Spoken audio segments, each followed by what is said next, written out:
السلام علیکم پیارے ویورز، امید ہے کہ آپ سب خیریت سے ہوں گے۔ میں آپ کو اپنے چینل پر خوش آمدید کہتی ہوں۔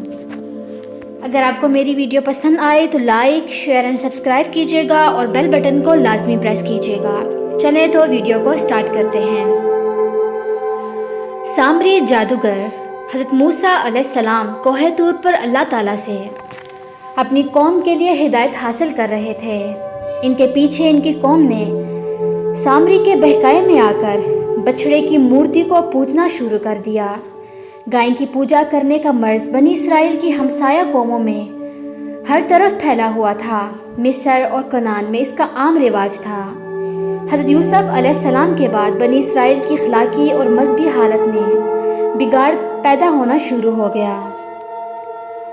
سامری ظاہر میں تو مسلمان تھا، مگر اس کے دل میں کفر اور شرک بھرا ہوا تھا۔ اس نے حضرت موسیٰ علیہ السلام کی غیر حاضری سے فائدہ اٹھا کر بنی اسرائیل کو شرک کی راہ پر لگانے کے لیے ایک تدبیر سوچی۔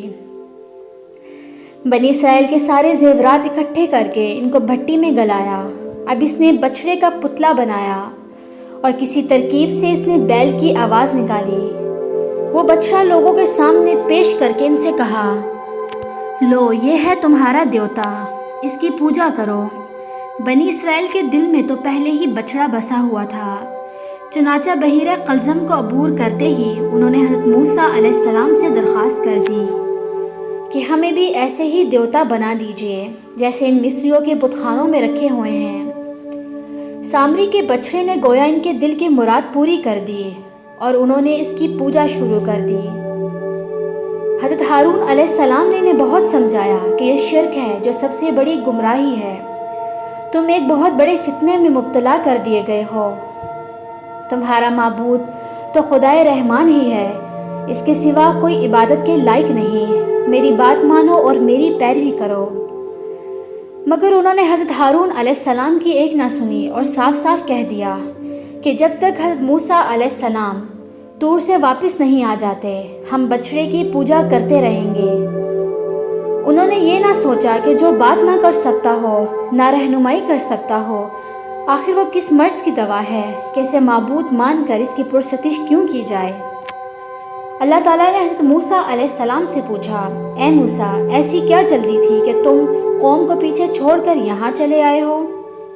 حضرت موسیٰ علیہ السلام نے عرض کی، خدایا، اس لیے کہ تیری سرکار میں جلد سے جلد حاضر ہو کر قوم کے لیے ہدایت نامہ حاصل کروں اور تیری خوشنودی بھی حاصل کروں۔ اللہ تعالیٰ نے فرمایا، جن کی ہدایت کے لیے تم اس قدر بےتاب ہو، انہیں تمہاری غیر حاضری سے فائدہ اٹھا کر سامری نے گمراہ کر دیا ہے۔ حضرت موسیٰ علیہ السلام نے یہ سنا تو نہایت غصے اور افسوس کی حالت میں پلٹے۔ غصہ شریروں کی کامیاب شرارت پر تھا اور افسوس اپنی قوم کی نادانی اور جہالت پر۔ آتے ہی انہوں نے ان لوگوں کو ڈانٹا جنہیں وہ قوم کا نگران مقرر کر کے گئے تھے۔ فرمایا، تم لوگوں نے میرے پیچھے کس قدر غفلت برتی کہ لوگوں کو غلط راستے پر چلنے سے نہ روکا۔ مجھے اللہ تعالیٰ نے اپنی عبادت کا طریقہ بتانے کے لیے بلایا تھا، تم نے خود ہی عبادت کا طریقہ گھڑ لیا، حالانکہ یہ کسی انسان کا کام نہیں، خدا تعالیٰ کا کام ہے۔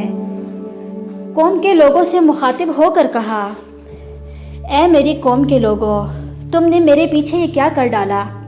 کیا تمہارے پروردگار نے تم سے اچھے وعدے نہیں کیے تھے؟ کیا خدا کا وعدہ پورا ہونے میں بہت دیر لگ گئی تھی؟ تم سے اتنا بھی صبر نہ ہو سکا کہ اپنے رب کے حکم کا انتظار کر لیتے؟ تم نے پختہ عہد کیا تھا کہ اللہ کے سوا کسی کی بندگی نہیں کرو گے، پھر تم نے بچڑے کی پوجا کیوں شروع کر دی؟ کیا تم اپنے اوپر خدا کا عذاب لانا چاہتے ہو؟ لوگوں نے جواب دیا، ہم نے جان بوجھ کر عہد کو نہیں توڑا۔ بات یہ ہوئی کہ ہمارے مردوں اور عورتوں نے مصری رسم و رواج کے مطابق بھاری بھاری زیورات پہن رکھے تھے۔ اس صحرا میں وہ ایک بوجھ بن کر رہ گئے تھے۔ ہم پریشان تھے کہ اس بوجھ کو کہاں تک لا دیں۔ باہمی مشورے سے طے پایا کہ سب کے زیورات ایک جگہ جمع کر لیے جائیں اور ہر گھر کے زیورات کی مقدار کی ایک فہرست بنا لی جائے۔ پھر ان زیورات کو گلا کر اینٹیں بنا لی جائیں تاکہ دوسرے سامان کے ساتھ ان کو گدھوں اور بیلوں پر لاد کر لے جایا جا سکے۔ چنانچہ سب نے اپنے اپنے زیورات ایک جگہ اکٹھے کر دیے۔ گلا کر اینٹیں بنانے کا کام سامری نے اپنے ذمے لے لیا۔ اس نے زیورات بھٹی میں ڈال دیے، مگر بھٹی میں سے اینٹوں کے بجائے ایک سونے کا بچڑا برآمد کیا جس میں سے بیل کی آواز نکلتی تھی۔ یہ دیکھ کر بعض لوگ بول اٹھے، یہ ہمارا معبود اور حضرت موسیٰ علیہ السلام کا بھی۔ موسیٰ، ہم جان بوجھ کر شرک میں مبتلا نہیں ہوئے، یہ سراسر سامری کی شرارت تھی، ہم اس کی چال سے دھوکہ کھا گئے۔ حضرت موسیٰ علیہ السلام اپنے بھائی حضرت ہارون علیہ السلام پر بہت بگڑے کہ تم نے اس فتنے کو کیوں سر اٹھانے دیا؟ جب تم نے دیکھا تھا کہ لوگ گمراہ ہو رہے ہیں تو تم نے انہیں کیوں نہ روکا؟ تم نے میرے حکم کی خلاف ورزی کیوں کی؟ میں نے تمہیں تاکید کی تھی کہ قوم میں میری جانشینی کرنا، اصلاح کرتے رہنا اور مفسدوں کے طریقے پر نہ چلنا۔ تمہارے ہوتے ہوئے سامری نے ایسے گمراہ کیسے کر دیا؟ حضرت ہارون علیہ السلام نے جواب دیا، اے میرے ماں جائے بھائی، یہ سارا فتنہ شریروں کا اٹھایا ہوا ہے، میں اس سے بالکل بری ہوں۔ جب شریر دیکھیں گے کہ سارا عتاب مجھ پر ہو رہا ہے تو وہ اپنی کامیابی پر بہت خوش ہوں گے۔ دشمنوں کو مجھ پر ہنسنے کا موقع نہ دو اور مجھے اس ظالم گروہ میں شامل نہ کرو۔ انہیں گمراہی سے روکنے کے لیے میں نے اپنی طرف سے کوشش کی، میں نے زیادہ سختی اس لیے نہیں کی کہ کہیں تم یہ نہ کہو میں نے بنی اسرائیل میں پھوٹ ڈال دی۔ یقین جانو قوم نے مجھے کمزور سمجھ کر دبا لیا اور مجھے مار ڈالنے پر تل گئی، اس لیے میں نے خاموشی اختیار کر لی۔ حضرت موسیٰ علیہ السلام نے حضرت ہارون علیہ السلام کے اس عذر کو قبول کر لیا۔ حضرت ہارون علیہ السلام پر شبہ تو ہو ہی نہیں سکتا تھا کہ وہ اس فتنے کے بانیوں میں سے ہوں گے، البتہ انہیں یہ شبہ ہوا کہ انہوں نے اس فتنے کو روکنے کی پوری کوشش نہیں کی۔ حضرت ہارون علیہ السلام کا جواب سن کر انہوں نے اللہ کے حضور عرض کیا، اے پروردگار، مجھے اور میرے بھائی کو معاف کر دے اور ہم پر اپنی رحمت فرما، تو سب سے بڑھ کر رحم فرمانے والا ہے۔ جواب میں ارشاد ہوا کہ جن لوگوں نے بچڑے کو معبود بنایا وہ ضرور اپنے رب کے غضب میں گرفتار ہو کر رہیں گے اور دنیا کی زندگی میں ہی ذلیل ہوں گے۔ جھوٹ گڑنے والوں کو ہم ایسی ہی سزا دیتے ہیں، البتہ جو لوگ برے اعمال کرنے کے بعد سچے دل سے توبہ کر لیں تو پھر ایمان پر قائم رہیں تو توبہ اور ایمان کے بعد یقیناً تیرا رب درگزر اور رحم فرمانے والا ہے۔ اب حضرت موسیٰ علیہ السلام نے سامری سے پوچھا، سامری تمہارا کیا معاملہ ہے؟ کیا تم دین حق سے پھر گئے ہو اور قوم کو بھی گمراہی کے راہ پر ڈال دیا؟ سامری پکا منافق اور بے حد شریر آدمی تھا، اس نے بنی اسرائیل کو دھوکہ دیا تھا۔ جب حضرت موسیٰ علیہ السلام کو بھی فریب دینے کے لیے ایک جھوٹی داستان گھڑ ڈالی، کہنے لگا، مجھے وہ کچھ نظر آیا جو کسی کو بھی نظر نہ آیا، میں نے رسول مقبول کے گھوڑے کے قدموں کی خاک سے ایک مٹھی بھر لی اور وہ خاک بچھڑے کے پتلے میں ڈال دی، جس سے بچڑا بیل کی سی آواز نکالنے لگا۔ یہ رسول مقبول کے نقش قدم کی ایک مٹھی بھر خاک کی کرامت ہے، اسے میرا کوئی دخل نہیں ہے۔ حضرت موسیٰ علیہ السلام سمجھ گئے کہ یہ فتنہ اسی نے برپا کیا ہے اور اگر اسے لوگوں کے اندر رہنے کی اجازت دی گئی تو آئندہ بھی اسے ایسے ہی فتنے برپا کرتا رہے گا۔ چنانچہ انہوں نے اس فتنے پرور کو جماعت سے باہر کر دیا اور حکم دیا کہ کوئی اس سے کسی قسم کا تعلق نہ رکھے، یہ اچھوت ہے، اسے ذات سے باہر سمجھو۔ پھر سامری کی طرف متوجہ ہوئے اور کہا، دور ہو جاؤ، اب تم زندگی بھر پکار کر لوگوں سے کہتے رہو گے کہ میں اچھوت ہوں، مجھ سے دور رہو، مجھے ہاتھ نہ لگانا۔ یہ تو ہے تمہاری اس دنیا کی زندگی میں سزا اور آخرت میں تمہارے لیے دردناک عذاب ہے جو ہرگز ٹلنے والا نہیں۔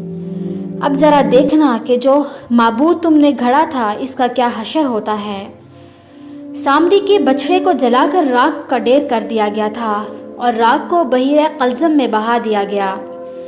سامری کو اللہ تعالیٰ نے کوڑ کے مرض میں مبتلا کر دیا۔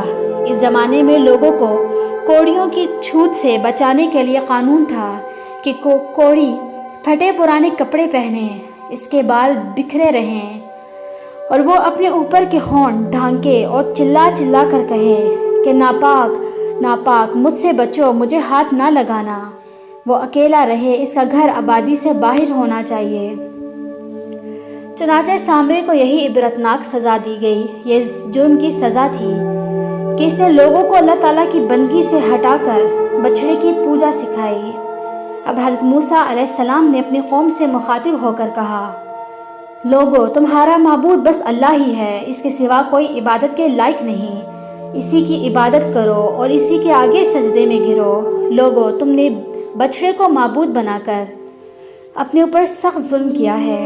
اپنے خالق کے حضور توبہ کرو، اور جن لوگوں نے بچھڑے کو معبود بنایا اور اسی کی پرستش کی، انہیں قتل کرو۔ تمہارے خالق کے نزدیک اسی میں تمہاری بھلائی ہے۔ چنانچہ انہوں نے توبہ کی، پروردگار، ہم گمراہ ہو گئے تھے۔ اے ہمارے رب، اگر تو نے ہم پر رحم نہ فرمایا اور ہمارے گناہوں سے درگزر نہ کیا تو ہم برباد ہو جائیں گے۔ اللہ تعالیٰ نے ان کی توبہ قبول فرمائی، وہ بڑا معاف کرنے والا، رحم کرنے والا ہے۔ حضرت موسیٰ علیہ السلام نے حکم دیا کہ ہر قبیلے میں سے جو لوگ بچھڑے کی پوجا الگ سے کر رہے ہیں، انہیں قتل کر دو۔ وہ اپنے اپنے قبیلے کے ان لوگوں کی گردنیں ماریں جنہوں نے بچھڑے کی پوجا کی۔ چنانچہ ایسا ہی کیا گیا۔ صرف وہ لوگ قتل سے بچے جنہوں نے سچے دل سے توبہ کر لی۔ شرک اتنا بڑا گناہ ہے کہ اگر آدمی کا بایاں ہاتھ یہ گناہ کرے تو اس کے دائیں ہاتھ کا فرض ہے کہ بائیں ہاتھ کو کاٹ کر پھینک دے۔ یہی وجہ ہے کہ حضرت موسیٰ علیہ السلام نے ہر قبیلے کے مومنوں کو اپنے قبیلے کے مشرکوں کو قتل کرنے کا حکم دیا، تاکہ لوگ عبرت حاصل کریں اور آئندہ شرک کے قریب بھی نہ جائیں۔